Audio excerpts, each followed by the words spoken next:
ओम देवकी सुत गोविंद वासुदेव जगतपते देव तनियम कृष्ण त्वाम अहम शरणम गतः। अथ श्रीमद् वाल्मीकि रामायण प्रथम खंड द्वितीय सोपान अयोध्या कांड त्रयोदशाधिक शततमः सर्गः। भरत का भारद्वाज से मिलते हुए अयोध्या को लौट आना। ओम नमः शिवाय ओम नमः शिवाय ओम नमः शिवाय। ओम नमो भगवते वासुदेवाय। ओम देवकी सुत गोविंद वासुदेव जगतपते देव तनियम कृष्ण त्वाम अहम शरणम गतः। ततः शिरसि कृत्वा तु पादके भरतस्तदा आरुरोह रथं हृष्टः शत्रुघ्नो सहितस्तदा। वसिष्ठो वामदेवश्च जाबालिश्च दृढव्रतः अग्रतः प्रययुः सर्वे मन्त्रिणो मन्त्रपूजिताः। मन्दाकिनीं नदीं रम्यां प्राङ्मुखास्ते ययुस्तदा प्रदक्षिणं चाकुर्वाणाश्चित्रकूटं महागिरिम्। पश्यन् धातुसहस्राणि रम्याणि विविधानि च प्रययौ तस्य पार्श्वेन ससैन्यो भरतस्तदा। अधूरा चित्रकूटस्य ददर्श भरतस्तदा आश्रमं यत्र सा मुनिर्भरद्वाजो कृतालयः। सा तमाश्रममागम्य भरद्वाजस्य वीर्यवानो अवतीर्य रथात् पादौ बवन्दे कुलनन्दनः। ततो हृष्टो भरद्वाजो भरतं वाक्यं ब्रवीत अपि कृत्वं कृतं तात रामेण च समागतम्। एवमुक्तः सा तु ततो भरद्वाजेन धीमता प्रत्युवाच भरद्वाजं भरतो धर्मवत्सलः। सा याच्यमानो गुरुणा मया च दृढविक्रमः राघवः परमप्रीतो वसिष्ठं वाक्यं ब्रवीतो। पितुः प्रतिज्ञां तामेव पालयिष्यामि तत्त्वतः चतुर्दश हि वर्षाणि या प्रतिज्ञा पितुर्मम। चतुर्दश हि वर्षाणि या प्रतिज्ञा पितुर्मम। एवमुक्तो महाप्राज्ञो वसिष्ठः प्रत्युवाचः वाक्यज्ञो वाक्यकुशलं राघवं वचनं महतो। एते प्रयच्छ संहृष्टः पादुके हेमभूषिते अयोध्यायां महाप्राज्ञ योगक्षेमो करी भव। एवमुक्तो वसिष्ठेन राघवः प्राङ्मुखः स्थितः पादुके हेमविक्रते मम राज्याय ते ददौ। निव्रतोऽहमनुज्ञातो रामेण सुमहात्मना अयोध्यामेव गच्छामि गृहीत्वा पादुके शुभे। एतत् श्रुत्वा शुभं वाक्यं भरतस्य महात्मनः भरद्वाजः शुभतरं मुनिर्वाक्यमुदाहरतो। नैतच्चित्रं नरव्याघ्रे शीलवृत्तविदाम्बरे यदर्थं त्वयि तिष्ठेतु निम्नोत सृष्ट विमोदकम्। ओम नमः शिवाय ओम नमः शिवाय ओम नमः शिवाय। ओम नमो भगवते वासुदेवाय। ओम देवकी सुत गोविंद वासुदेव जगतपते देहि तनियं कृष्ण त्वाम अहम शरणम गतः। अन्रणः सा महाबाहु पिता दशरथस्तव यस्य त्वमीदृशः पुत्रो धर्मात्मा धर्मवत्सलः। तम्रसिं तु महाप्राज्ञ मुक्तवाक्यं कृताञ्जलिः आमन्त्रयितुमारेभे चरणाम्बुपगृह्य च। ततः प्रदक्षिणं कृत्वा भरद्वाजं पुनः पुनः भरतस्तु ययौ श्रीमान् अयोध्यायां सह मन्त्रिभिः क्षमा कीजिएगा। यानैश्च शकटैश्चैव हयैर्नागैश्च सा चमू अपुनर्निवृत्ता विस्तीर्णं भरतस्यानुयायिनी। ततस्ते यमुनां दिव्यां नदीं तीर्थोर्मिमालिति। ततस्ते यमुनां दिव्यां नदीं ततस्ते यमुनां दिव्यां नदी तीर्थोर्मिमे ततस्ते यमुनां दिव्यां नदीं तीर्थोर्मिमालितीम् ततस्ते यमुनां दिव्यां नदी तीर्थोर्मिमालिनीम् और दद्रसुस्तां पुनः सर्वे गंगां शिवजलां नदीं तं रम्यजलसम्पूर्णां सन्तीर्य सह बान्धवः शृङ्गवीरपुरं रम्यं प्रविवेशो ससैनिकः शृङ्गवीरपुराद्भूय अयोध्यां सन्ददर्शः अयोध्यां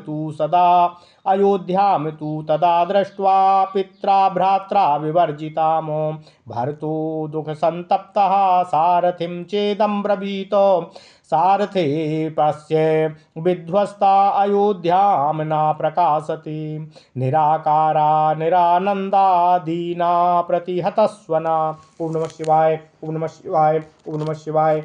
ओम नमो भगवते वासुदेवाय। ओम देवकी सुत गोविंद वासुदेव जगतपते देहिमेतनियं कृष्ण त्वाम अहम शरणं गतः।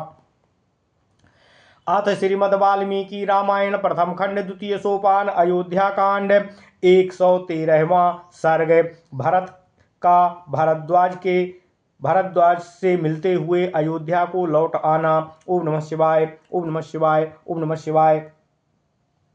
महर्षि जाबाली और वशिष्ठ जी के द्वारा समझाए जाने के बाद भरत ने अपने भ्राता श्री राम जी से पुनः अयोध्या को वापस लौटकर राज्य ग्रहण करने के लिए पुनः बार बार निवेदन किया। तदुपरांत प्रभु श्री राम ने अपने भाई भरत को अयोध्या जाकर राज्य करने के लिए निर्देशित किया। तब श्री रामचंद्र जी की दोनों चरण पादुकाओं को अपने मस्तक पर रखकर भरत शत्रुघ्न के साथ प्रसन्नतापूर्वक रथ पर बैठ गए। वशिष्ठ वामदेव और दृढ़तापूर्वक उत्तम व्रत का पालन करने वाले जावाली आदि सब मंत्री जो उत्तम मंत्रणा देने के कारण सम्मानित थे आगे आगे प्रस्थान किए। वे सब लोग चित्रकूट नामक महान पर्वत की परिक्रमा करते हुए परम रमणीय मंदाकिनी नदी को पार करके पूर्व दिशा की ओर प्रस्थित हुए। उस समय भरत अपनी सेना के साथ सहस्त्रों प्रकार के रमणीय धातुओं को देखते हुए चित्रकूट के किनारे से होकर निकले। चित्रकूट से थोड़ी ही दूर जाने पर भरत ने वह आश्रम देखा जहाँ मुनिवर भरद्वाज जी निवास करते थे। वह आश्रम यमुना से दक्षिण दिशा में चित्रकूट के कुछ निकट ही था। गंगा और यमुना के बीच प्रयाग वाला आश्रम जहाँ वन में जाते समय श्री रामचंद्र जी तथा भरत आदि ने विश्राम किया था वह इससे भिन्न जान पड़ता है। तभी इस आश्रम पर भरद्वाज से मिलने के बाद भरत आदि के यमुना पार करने का उल्लेख मिलता है। अर्थात ततस्ते यमुनाम दिव्याम नदीम तीर्थोमिमालिनीम। इस द्वितीय आश्रम से श्री राम और भरत के समागम का समाचार शीघ्र प्राप्त हो सकता था, इसलिए भरद्वाज जी भरत के लौटते समय यहीं उपस्थित थे। उस समय भरत ने अपने कुल को आनंदित करने वाले पराक्रमी भरत महर्षि भारद्वाज के उस आश्रम पर पहुंचकर रथ से उतर पड़े और उन्होंने मुनि के चरणों में प्रणाम किया। उनके आने से महर्षि भारद्वाज को बड़ी ही प्रसन्नता हुई और उन्होंने भरत से पूछा, हे तात, क्या तुम्हारा कार्य संपन्न हुआ? क्या श्री रामचंद्र जी से भेंट हुई? बुद्धिमान भरद्वाज जी के द्वारा इस प्रकार पूछने पर धर्मवत्सल भरत ने उन्हें इस प्रकार उत्तर दिया, हे मुने, भगवान श्री राम अपने पराक्रम पर दृढ़ रहने वाले हैं। मैंने उनसे बहुत ही प्रार्थना की, गुरु जी ने भी अनुरोध किया, तब उन्होंने अत्यंत प्रसन्न होकर गुरुदेव वशिष्ठ जी से इस प्रकार कहा कि मैं 14 वर्षों तक वन में रहूं। इसके लिए मेरे पिताजी ने जो प्रतिज्ञा कर ली थी उनकी उस प्रतिज्ञा का ही मैं यथार्थ रूप से पालन करूंगा। उनके ऐसा कहने पर बात के मार्ग को समझने वाले महाज्ञानी वशिष्ठ जी ने बातचीत करने में कुशल श्री रघुनाथ जी से यह महत्वपूर्ण बात कही। हे महाप्राज्ञ, तुम प्रसन्नतापूर्वक वे स्वर्णभूषित पादुकाएं अपने प्रतिनिधि के रूप में भरत को प्रदान करो और इन्हीं के द्वारा अयोध्या के योगक्षेम का निर्वाह करो। गुरु वशिष्ठ जी के ऐसा कहने पर पूर्वाभिमुख खड़े हुए श्री रघुनाथ जी ने अयोध्या के राज्य का संचालन करने के लिए ये दोनों स्वर्णभूषित पादुकाएं मुझे प्रदान की हैं। तत्पश्चात मैं महात्मा श्री राम की आज्ञा पाकर लौट आया हूँ और उनकी इन मंगलमयी चरण पादुकाओं को लेकर अयोध्या ही जा रहा हूँ। महात्मा भरत का यह शुभ वचन सुनकर भरद्वाज मुनि ने परम मंगलमय बात कही। हे भरत, तुम मनुष्यों में सिंह के समान वीर तथा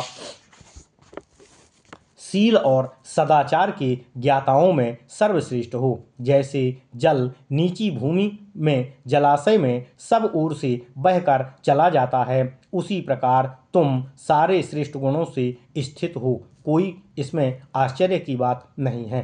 तुम्हारे पिता महाबाहु राजा दशरथ सब प्रकार से उरीण हो गए, जिनके तुम जैसा धर्म प्रेमी और धर्मात्मा पुत्र उत्पन्न हुआ है। उन महाज्ञानी महर्षि के ऐसा कहने पर भरत ने हाथ जोड़कर उनके चरणों का स्पर्श किया, फिर वे उनसे जाने की आज्ञा लेने को उद्यत हुए। इसके बाद श्रीमान भरत बारंबार भरद्वाज मुनि की परिक्रमा करके मंत्रियों सहित अयोध्या की ओर प्रस्थान किए। फिर वह विस्तृत सेना रथों, छकड़ों, घोड़ी और हाथियों के साथ भरत का अनुसरण करती हुई अयोध्या की ओर लौट पड़ी। तत्पश्चात आगे जाकर उन सब लोगों ने तरंग मालाओं से सुशोभित दिव्य नदी यमुना को पार करके पुनः शुभ सलीला गंगा जी का दर्शन किया। फिर बंधु बांधवों और सैनिकों के साथ मनोहर जल से भरी हुई गंगा के भी पार होकर वे परम रमणीय श्रृंगबेरपुर की ओर जा पहुँचे। श्रृंगबेरपुर से प्रस्थान करने पर उन्हें पुनः अयोध्यापुरी का दर्शन हुआ, जो उस समय पिता और भाई दोनों से ही विहीन था। उसे देखकर भरत ने दुख से संतप्त हो सारथियों से इस प्रकार कहा।